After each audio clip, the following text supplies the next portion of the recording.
doing, Corey? Hey, I'm good. I'm doing great. How are you? I'm doing well. Thank you very much. And we'd just like to say to everyone, welcome back to Hope, Heartful Outreach, Positive Encouragement. And I hope everything's been well with you. Haven't talked to you in a bit. Yeah, everything has been lovely. As you know, I did get a new puppy, and ah, fun times, fun times. She's good though. She's good. She's Yeah, good. Yeah, no, that's all good. It's happiness. You need to have something to keep you grounded. Have a puppy will keep you grounded. yeah. I'm learning that. So Oh, well, wonderful. Well, I am excited to be back and doing our second broadcast. And just so you know, we've had mhm, quite a bit of response from our first broadcast. Some good. of them a little shy about making comments or, things on the video. But I've had some calls and I've actually talked to some people about our broadcast. So I've Good. had I've heard all great things, and I'm really happy about that. That's good. That means we're headed in the right direction. Yes.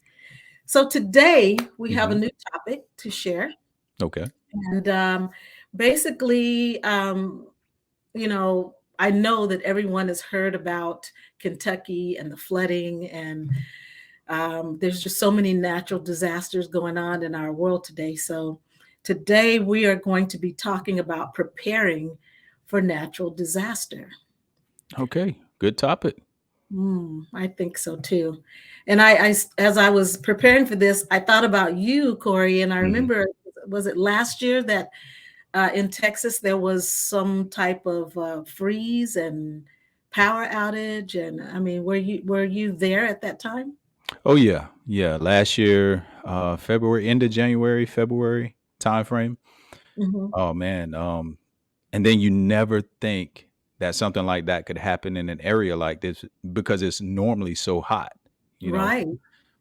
And when, we got word that a winter storm was coming through, it kind of caught people off guard.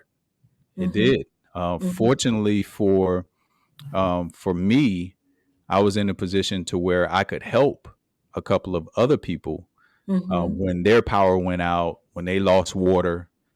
They had to scramble, try to fill up the bathtubs, the sinks Oh, for wow. the water. Yeah, just to have Mhm. some drinking water.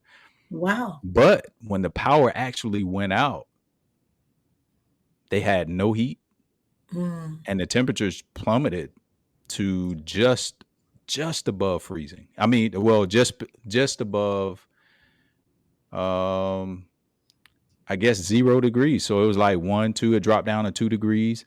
I mean, Wow. and we're talking about for In days Texas. at a time. Yeah. So imagine being in, let's just say, an apartment, and you're so reliant upon heat during the wintertime, right? Hmm.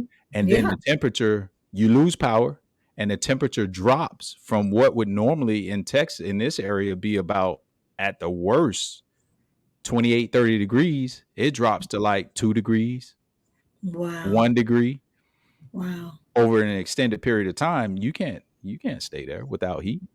Right. So a lot of other people, when they found themselves in that position, it was unfortunate they didn't have anywhere to go Right. and And I trying to, think yeah.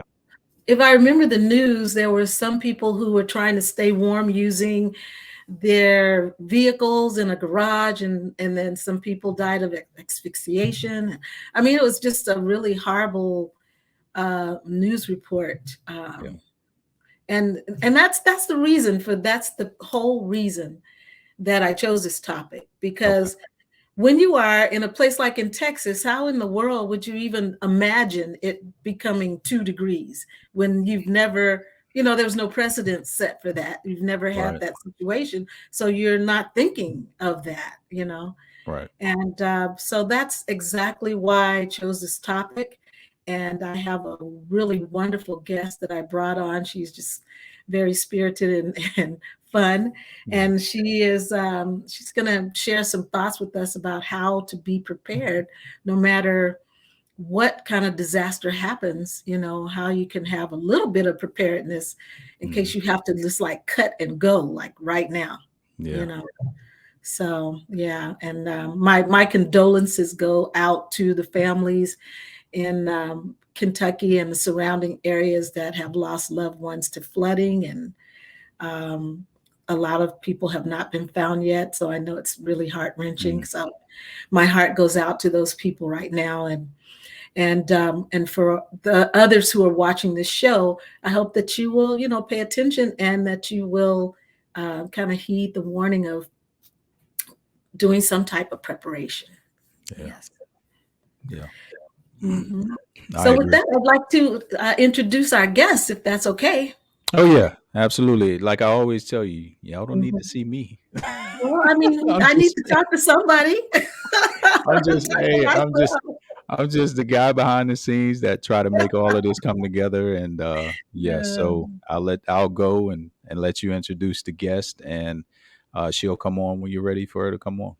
Okay, wonderful. All right. So, with that, I'd like to introduce Ms. Annie Rollins. She is the mother of two lovely daughters. She's a caregiver, and she loves the Lord Jesus Christ.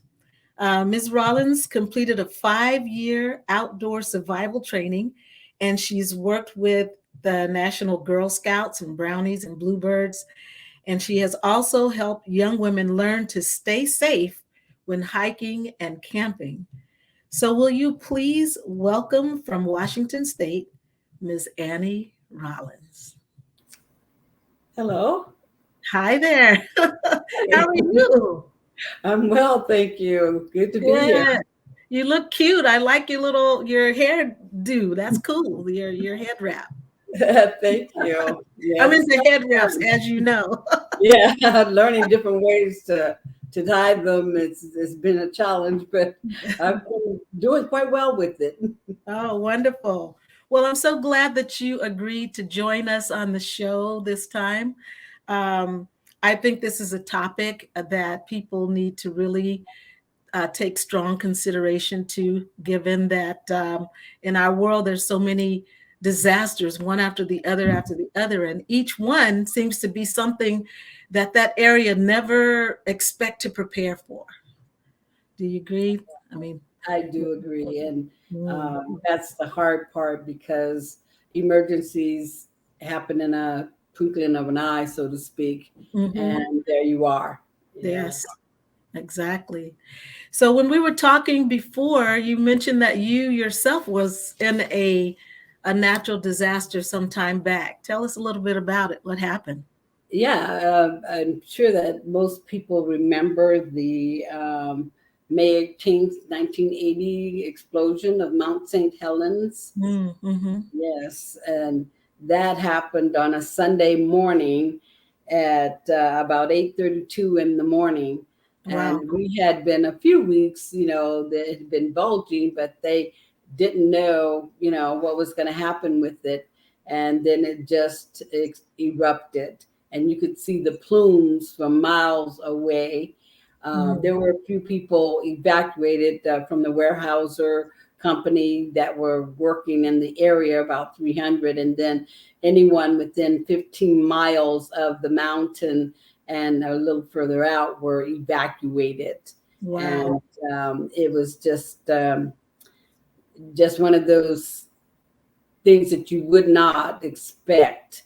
And it Mm. was one of the worst natural disasters that had happened in the United States up Mhm. until that date. And Right.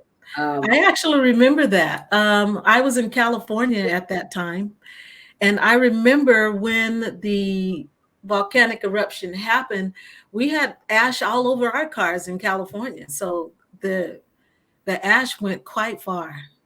yeah, so you can imagine what we were like, looked like snow cover. It was so Mm. thick and deep. Mhm. And, in a situation like that, there's respiratory problems and things like that. So, it was really important to stay indoors. Mhm. And of course, when people hear of things like that happening, the first thing they do is empty the store shelves. Right. And uh, you go to the store to try to get water or bread or toilet paper or any of the basic essentials, and it's just gone. Right. So which is one of the things that I feel is important, is preparing ahead. Yes. Making sure that you have something set and ready to go, either in the trunk of your car or in a closet or something near your front or back door, so that you can just grab and go. Mm-hmm. And you keep that packed all the time, checking it often for any changes or whatever that you might need to make or adjust, but Right. always having it ready to go. Right. Well, that leads us right into what we're going to do right now. And I would like for you to give us an idea of what we should pack in that backpack that we put by the door, so that we can survive for at least, say, 72 hours until we get some emergency help. Okay, Right. so I'm just gonna watch while you kind of share with us what to put in the pack. Okay, is that good? Oh, that's awesome. Yes, I love to do that. I have a backpack I wanted to show you to Mhm. start with. Just get a few things out of the way here. I have a large backpack here. Can you see that? Yes, I can And see it. in the side pockets, there's little netting pockets for water bottles.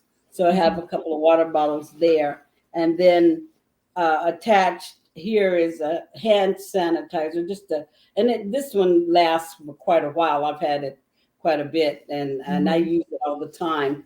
And then there is a yellow cord somewhere on here. Oh, here it is, by the water bottle. This is a whistle. Okay. I put these on the outside of the bag because they're the things that you want to get to. Hmm. And what's So the purpose of the whistle? the whistle is if you happen to be in an area or trapped, or Mhm. your voice only will last for so long, but you also want to save your energy, and Yes. the whistle will notify someone that you're there. Okay. And passerbys, or depending on the type of disaster that you're in. If you're able to drive somewhere, then it probably wouldn't be as necessary as if you were in the woods, or if you were in an earthquake and got buried in the rubble, Hmm. or something like that, or in a cave. Right. Any situation like that, then you could save your voice and people can hear the whistle from distances away. Okay.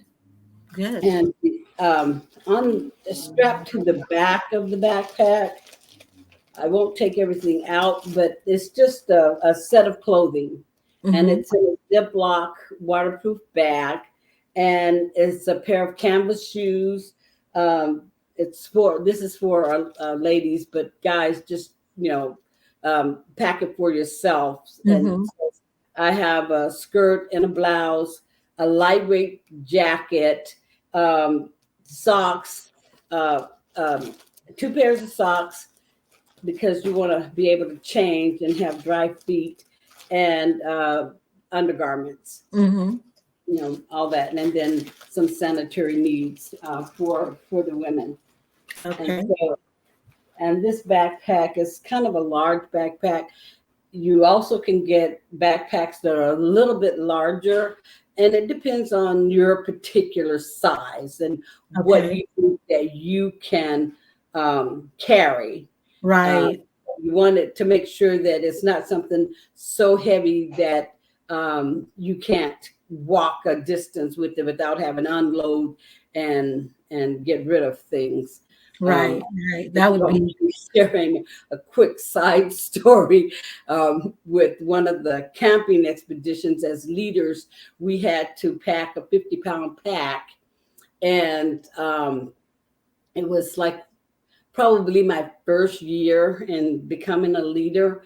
And so I packed my bag and I made sure it weighed 50 pounds. And I had this thing on my back, and we had an 8-mile in and out. So 16 miles altogether. Okay. Did this hike. So I had this pack on my back and I'm struggling, and everybody else is just kind of not having a problem with it. And the guys and the ladies, they're just going uphill and nobody's having a problem at all. And so when we get about at the 4-mile marker, some of the brothers came back, because anytime you go on a hike, you had to have brothers with you, because this is the girls program, but you had to have brothers with you in order to even go for your protection. So one of the brothers came back to me because I had fallen far behind, and he said, "Can I take your pack?" That would be great. So he took my pack, and when we met the other ones the rest of the way, everybody put their packs down, and they opened up their packs, and their packs were filled with newspaper. What? Oh, no. And you had real stuff in your pack? Yes. It was a joke they played on me. Oh, no.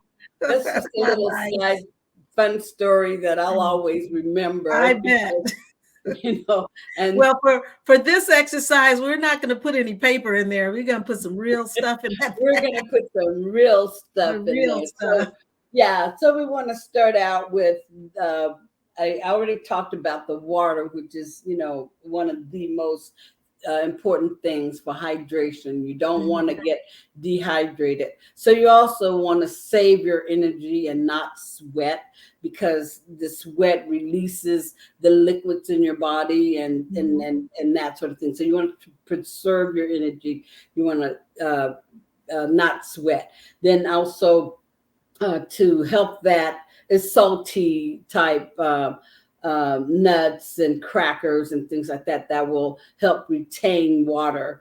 It's very, very important. The other thing is protection. This goes along with the clothing that I just showed, but you want to have a hat or something that has a little bit of a rim on it that shades your eyes, and it also it acts as a sheltering for your head and keeping the heat in and that sort of thing, because you actually want the protection. Right. And so that's a good idea. You can also use a little baseball cap, which I have in my bag as well. There's a small baseball cap in there, or two, to help with the shading from the sun and that sort of thing. And if it's cold, it'll keep the heat in. So there's several purposes for having that. And then of course personal hygiene is going to be very important on that too. So just a portable toothbrush, toothpaste kit. You can buy them Walmart or any place like that for very inexpensive, but important to have items that are compact so that they'll fit in your bag, but they'll be handy when you need them. Right. And so inside of this bag, I also have a little wooden box calendar, if you can see that, because it's very important for people to stay oriented, and time and dates and things like that's important, because we're talking about 72 hours, but in some cases it's really much longer than that. But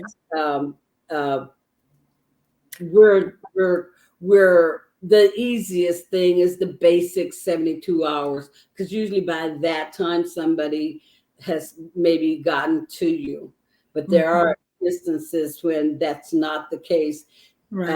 And even if it is the only 72 hours, you want to really pace yourself in the way you eat and the way you drink and that. And also important to stay where you are, because if you move around, then you might not be found, or it may be an area that somebody's already searched in, or you might be out of their range for the search. So if you stay put, then you're most likely going to be found. Right. And so that's important. Well, I just have to make a comment right here, because of all the different prepper people or people that I've listened to doing this type of thing, I've never had them mention a calendar. And that's the first time I've heard that. And I never had them mention, either about staying put. Those 2 points are huge, because I can imagine that if they're searching the area and they've already searched this area and they've already marked, something, how they put marks on the buildings and stuff we've already searched. And then you are wandering around and you go to that area, they're not going to know you're there. So that's a very good point. I'm going to stop talking, but I just had to mention that real quick. No, that's awesome, because it kind of helps me to just throw in again the importance of that whistle. Yes.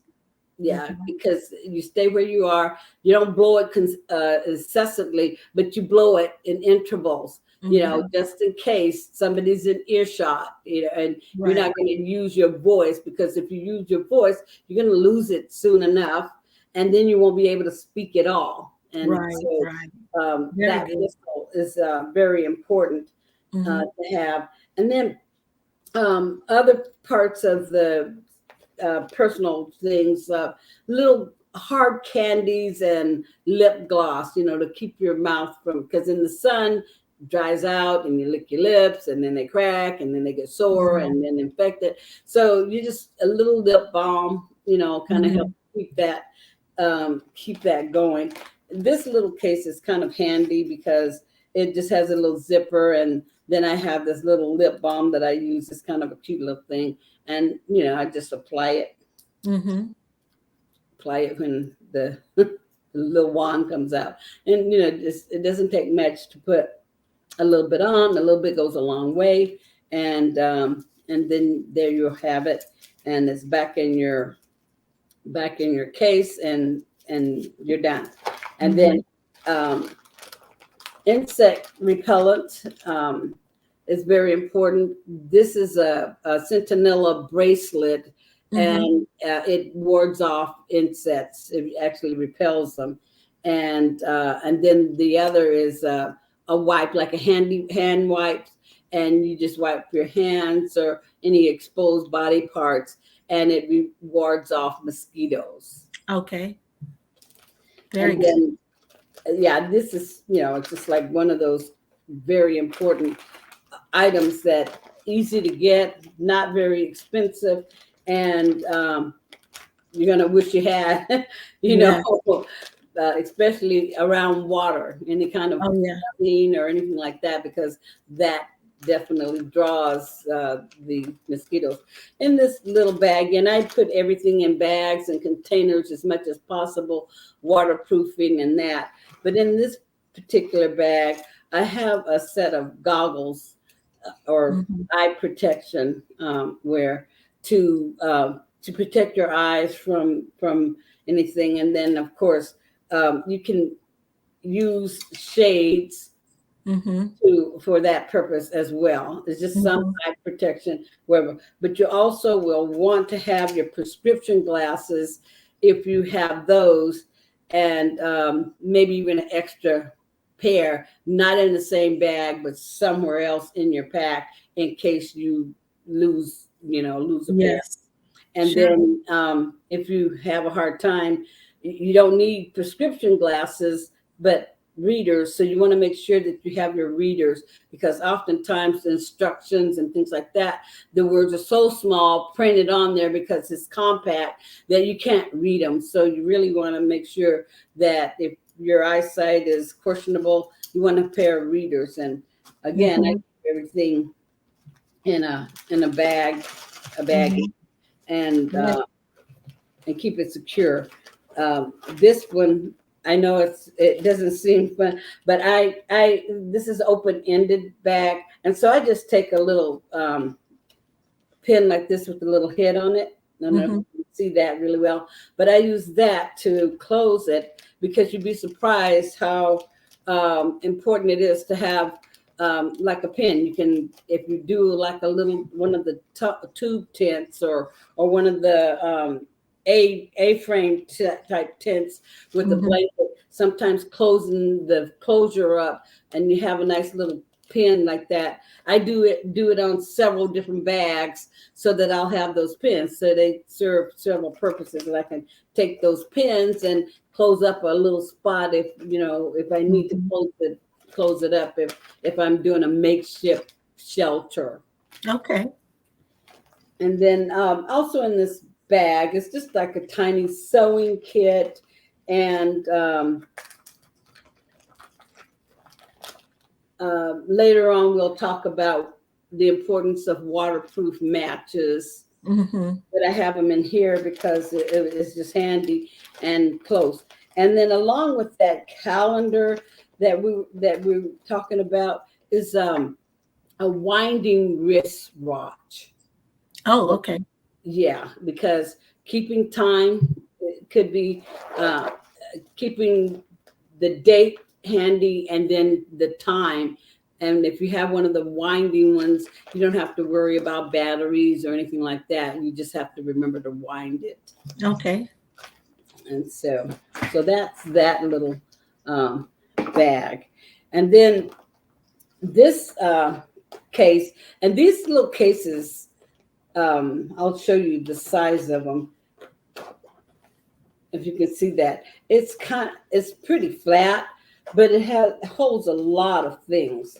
And in this particular one, I have disposable wash cloths, and these are the larger size ones, so that if you need to clean up a little bit, it works a little bit better than the baby wipes that we often get. And they're thicker and they're larger, and so they cover more, and you feel a little more fresh. And I found these cute little towels. I'm telling you, these are lifesavers when it comes to compact, because you want to feel like you're getting clean. Yes. So when you do get a chance to maybe get to a bathroom, then you have a towel. This, when it's wet, it turns into a full-size washcloth. Okay. And then here, this is just a little bit of this is a pen that has a little spray hand sanitizer that's a little Listerine and deodorant, and plastic gloves. That's always necessary to have. And that's what's in this case. Okay. So now here's the other pack, and I use different colors for different things. And it's important to label your things if you feel like it. These are clear and you can see right through them, so you really don't need to label the ones that you can see through. But it is important to label things. Here, electronics are important to us. We're in this world of cell phones and that sort of thing. So a portable radio with batteries, or the crank kind. Yes. They do have some that are solar. So, it goes by the nature, and that will stay good for you. They have lights like that as well. But Radio Shack, I'm thinking Radio Shack, I know, have the portable radios or transistor radios. Okay. You can hear the reports about what's happening and different areas that they might be moving in if they're doing rescues and that sort of thing. Right. You don't want to use it for music or entertainment. You only want to use it for emergency purposes. Right. In this bag I have, and this is where I'm talking about labeling. Here, this says assorted batteries. And I have a portable cell phone charger. Here, this holds 6 hours of cell phone usage. And if you get a chance to plug it in or whatever, it's indefinite, as long as you have electricity. It just plugs in, the cord plugs in here and then into your cell phone like you would do a regular outlet. Mm-hmm. And then, of course, here, depending on the size of your flashlight, I have the D size batteries. I have the 9-volt battery. I have the double A.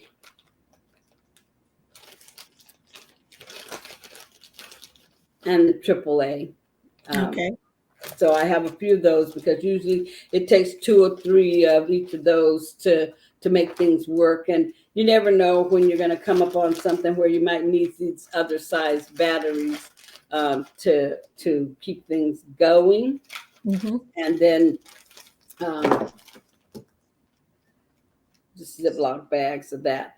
And then I'll get to this in just a second. Here is a flashlight. This one is quite bright, and you can't see it, but it has like a halo around the light, which makes it go further in the distance, and people in the distance can see you from a long way away. It's kind of like the halogen light.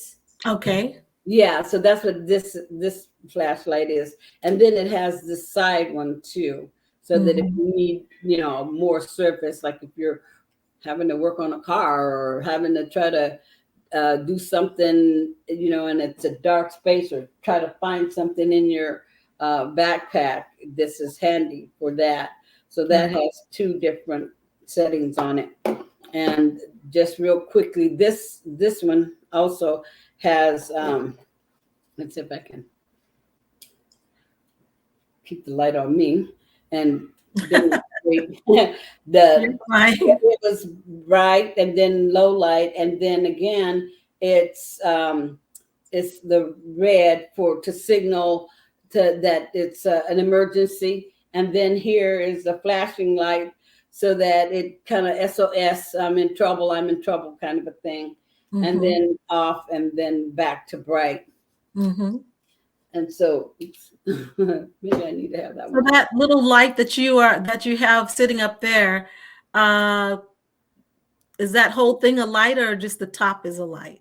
This lift it up. Top part is the light. Okay, I see. And then underneath is a water purifying bottle, so you can pour different types of water, like if it's not out of the mud or whatever, but if it's a different kind of water from a different source, like a fountain, for instance, then you can put that water in this bottle and it'll purify it. Okay. So, and it's a small filter. After something like that, you can get the extra little filters that go inside that white tubing. If you can see the tubing in there. Yes, I can see it. Yeah. You can see it? Yes, I can see it. Yeah. Okay.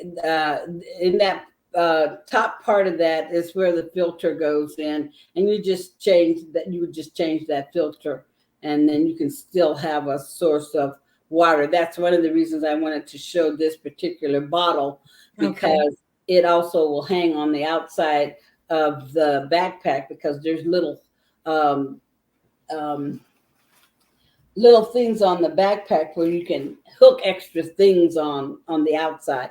And because both of these have handles on it, you can hook them to the outside of the backpack.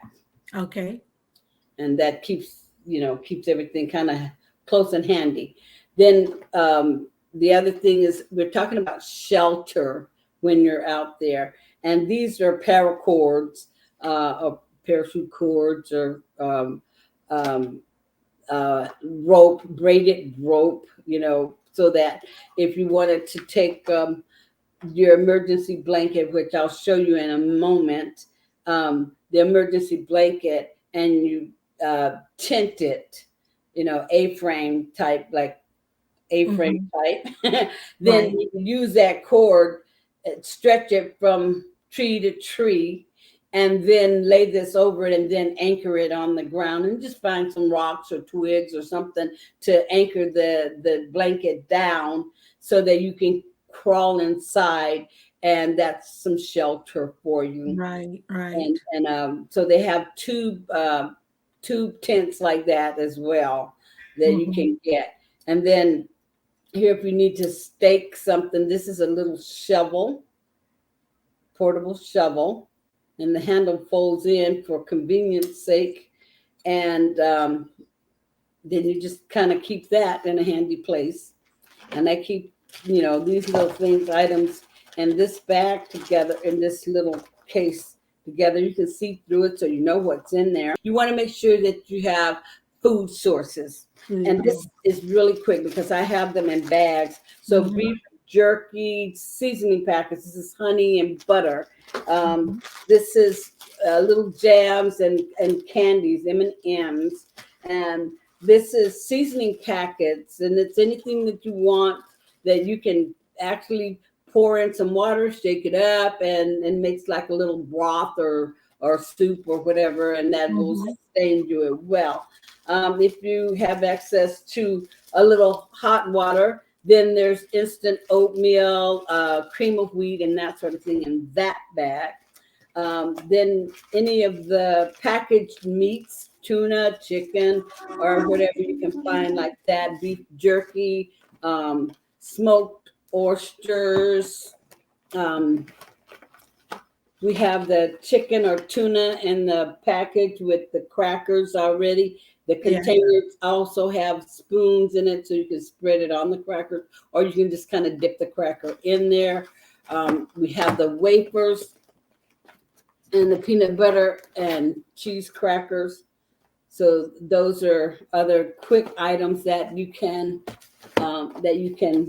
put in your pack.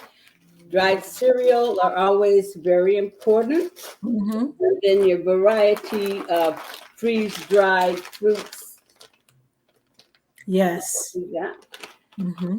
And trail mix. And for energy, the trail mix, trail mix.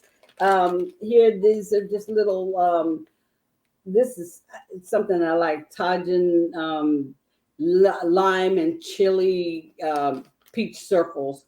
And they're just really good. It kind of perks up your mouth, but it gives you a really good taste. And then the trail mix, it has raisins and papaya and banana chips and all sorts of things like that. And then these are little spice drops come in a bag, and there's lots of them in there, and so that'll last a while. And one of my favorites are these little things here that with the dipper. Oh yes, used to take those to school. And stuff, and that's a nice little snack. And so that if you put all those in a bag like this, which is what I had, these just all in the bag, and this is nicely in your backpack because you squeeze all the air out.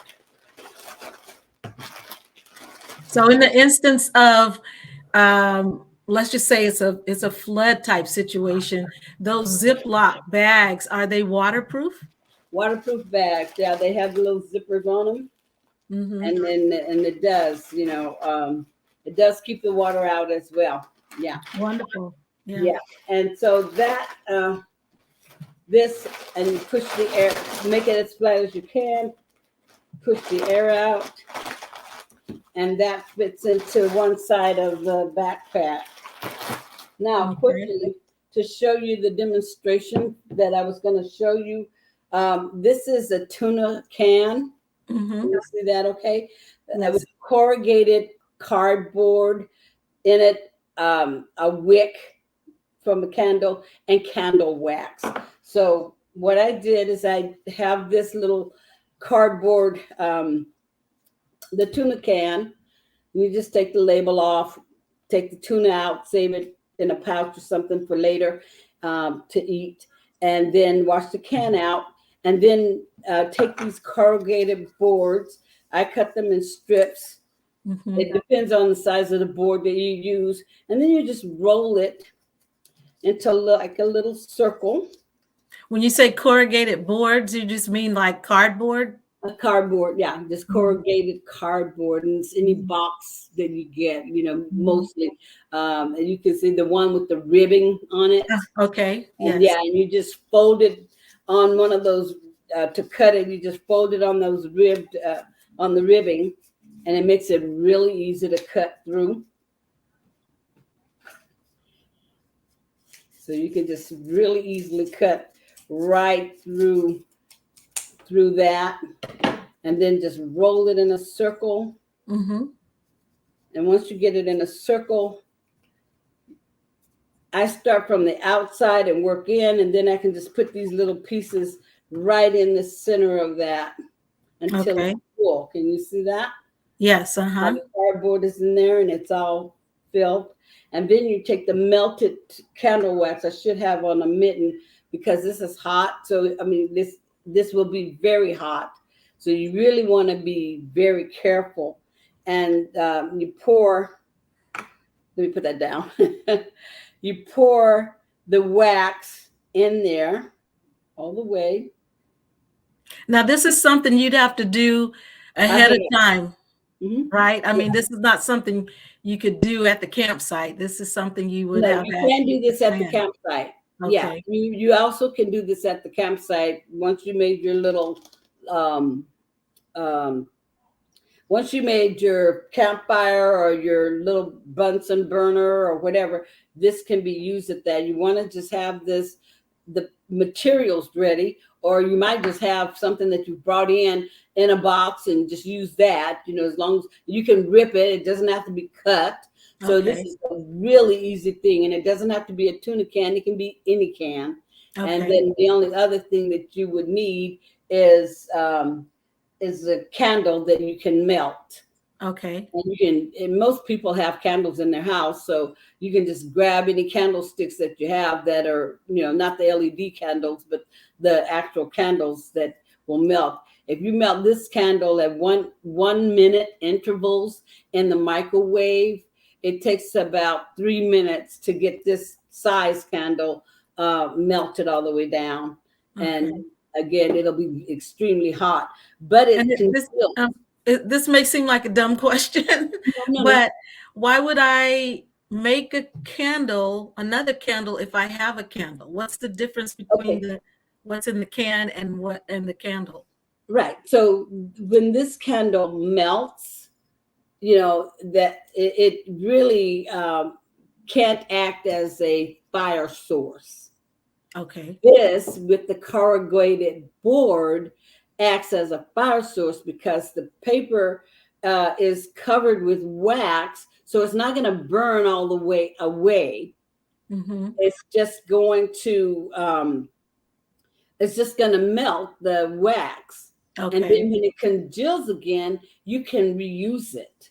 Oh, okay. So and this you can't really cook anything over, but this you can because it sustains a fire for a longer period of time. Oh, okay. So you can use it like a little stove almost. Yeah, kind of like a stove. And that's the other thing. If you have a metal camping, they have the divided plates and they're metal, and you can open it up, and there's one side you can use as a skillet, and the other side you can use, for other things.